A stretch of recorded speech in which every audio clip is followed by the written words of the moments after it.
Arabian ignorance and other countries. What has been described in the previous sections refers to the condition of Arabia and its people before the appearance of Islam and the advent of the Prophet. What has been stated regarding character, habits, living, religion, and beliefs reflects the conditions from 1 century before the era of the last prophet and remained unchanged until he was declared a prophet. The reader can ponder over what kind of environment the prophet was sent to and how depraved were the people when Islam came to them.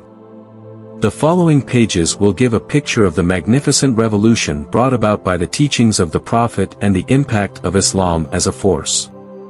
This assessment may be correctly made when we cast a glance at the overall situation prevailing in the world and to see how Islam brought about change in the existing situation. It is appropriate at this time, after assessing the situation in Arabia, to take a look at what condition the world contemporary to that time was experiencing. Persia, Iran. Persia was reckoned among the most renowned, ancient and venerable civilizations. During the ancient times the people worshipped the moon, and a large number of religious guides came on the scene one after another to reform the situation. Before the end of this period Zoroaster gave currency to the fire worship. The religion of Zoroaster was free from fire worship and proclaimed oneness of God, but fire worship took over this religion later on. He offered himself as a true guide and very soon it became the state religion and that of its subjects. The Persians possibly surpassed all other countries in terms of progress and development. During the height of its greatness and glory, Persian rule had stretched from Egypt to Mongolia and from the Himalayan range and Persian Gulf to the Altai Mountains. Persian society ruled over the whole of the Asian continent and their culture. Civilization and ethical standards were considered worth following in every Asian country. At the time of the appearance of Islam, they had become so low and depraved that they had lost most of their good qualities after falling into the dark quagmire of polytheism. They had given Zoroaster divine attributes and enlisted him among their false deities. The creators of good and evil were worshipped in the name of Yazdan, Ahura Mazda god of goodness, and Ahriman, Engra god of evil and darkness. They worshipped fire and light openly and fervently. The worship of the moon, the sun, the stars, and the planets was also in vogue. Theft and highway robbery were rampant. Adultery was so much in force that the wicked Mazdak asked for a liaison with the princess of Kisra, Khosrows, openly in the court, and the ruler of Persia did not think it necessary to oppose this most unreasonable and immodest demand.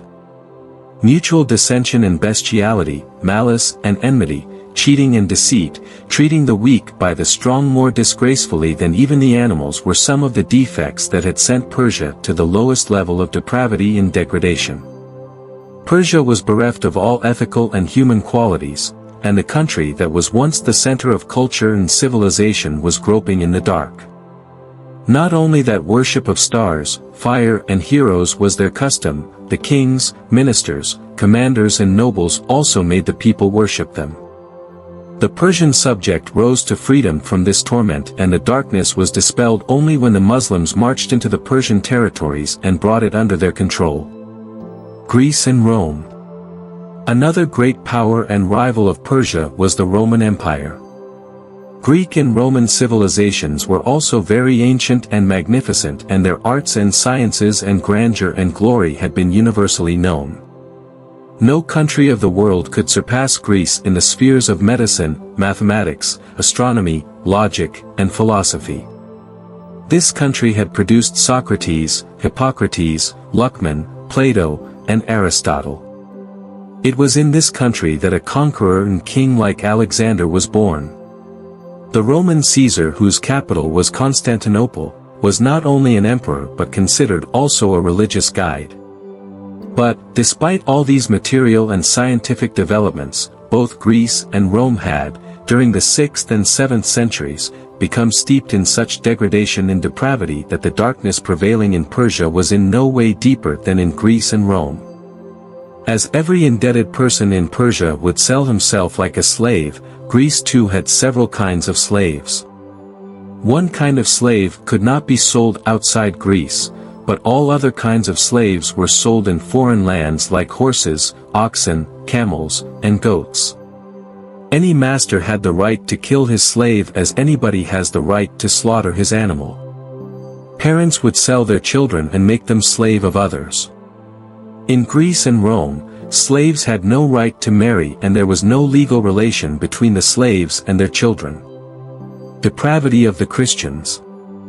For the first 200 years after the birth of Isa, Jesus, there was no trace of a monk among the Christians. But during the 6th century, the number of monks rose to such an extent in Syria, Greece, and Rome that anybody desirous of being held in high esteem became a monk. Gradually this custom prevailed among the womenfolk with the result that monasteries became centers of all kinds of shameful acts. Some monks lived in deserts. Respect of women and parents had no place in their lives. Theft, adultery, and cheating were most common. Begging was not a matter of shame, which was in fact the logical result of being a monk. The concept of the oneness of God and divine worship was virtually jost.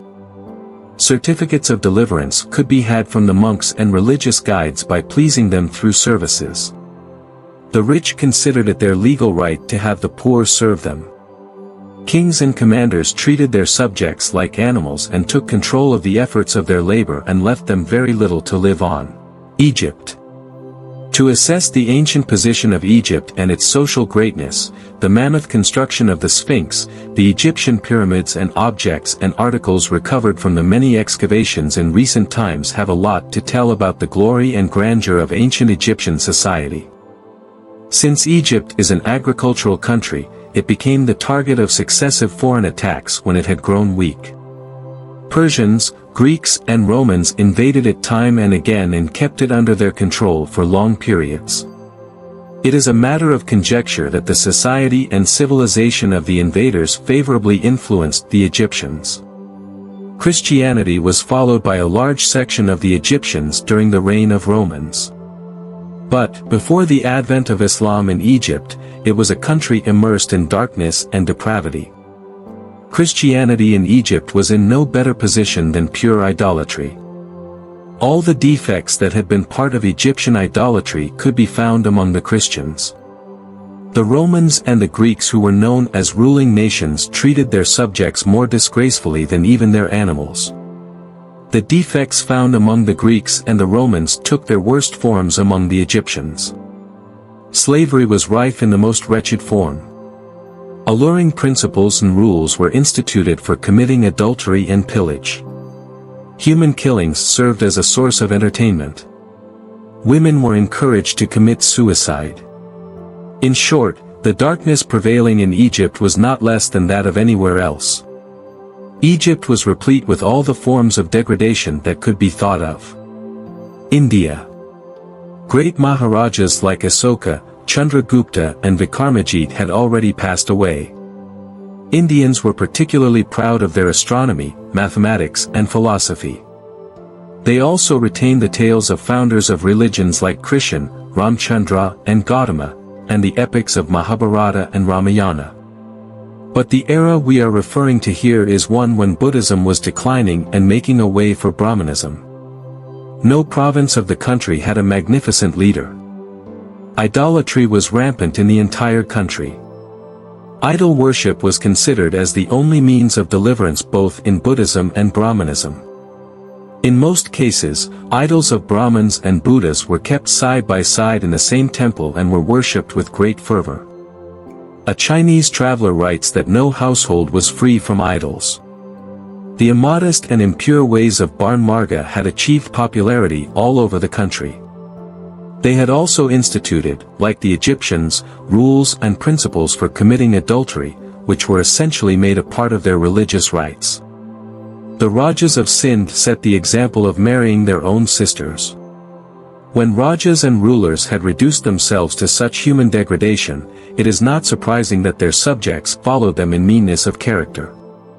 Some books written in that period that are now available as part of the Hindu scriptures and religious books, bring to light the utter degradation of their style of living. Worship of stars, planets, mountains, rivers, trees, animals, snakes, stones and human genitals was rife in India. One can easily infer from this the depth of terrible darkness prevailing in India at that time. China. The countries mentioned above lie around Arabia, and these alone are taken as civilized. Only China may be added to this list. China was worse than all the others. The mixture of Confucianism, Taoism and Buddhism had made a mess of the cultural and moral condition of China. However, peace returned to China only when a band of Muslims settled in China and impressed their neighbors with their high moral examples. Human populations existed in Turkestan, Russia, and Europe too, but either they were unknown to the rest of the world or they could hardly be called humans and they possessed no enviable qualities. Conclusion. From the states and conditions observed above, it can be easily understood that, before or at the time of Muhammad being commissioned as prophet, the entire world had steeped in darkness.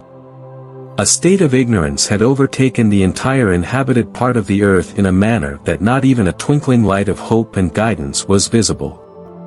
Never before had such a state came to pass when civilization, society, morality, knowledge, wisdom, and knowledge of Allah had perished everywhere at the same time.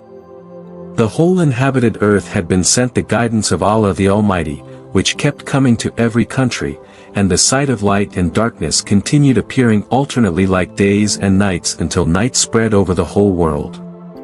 The time was right for the Prophet of Truth to be sent to all the countries of the world. Allah the Almighty put to an end the teachings brought by the former prophets. He brought to the surface the dire need for a new guide and leader for every part of the world. Thus the sad plight of the mankind was thirsting for a new guide. Allah the Almighty chose Arabia to be the place of prophethood and the birthplace of his perfect messenger and guide. Thus the sun of prophethood rose from Mecca to dispel darkness from the inhabited parts of the earth and illuminated the whole world with its bright rays. This book is inspired by this same rising sun. But, before coming to this point, the answer to the question why Arabia was chosen for the prophethood of Muhammad demands answers. Why was he not sent to any other country?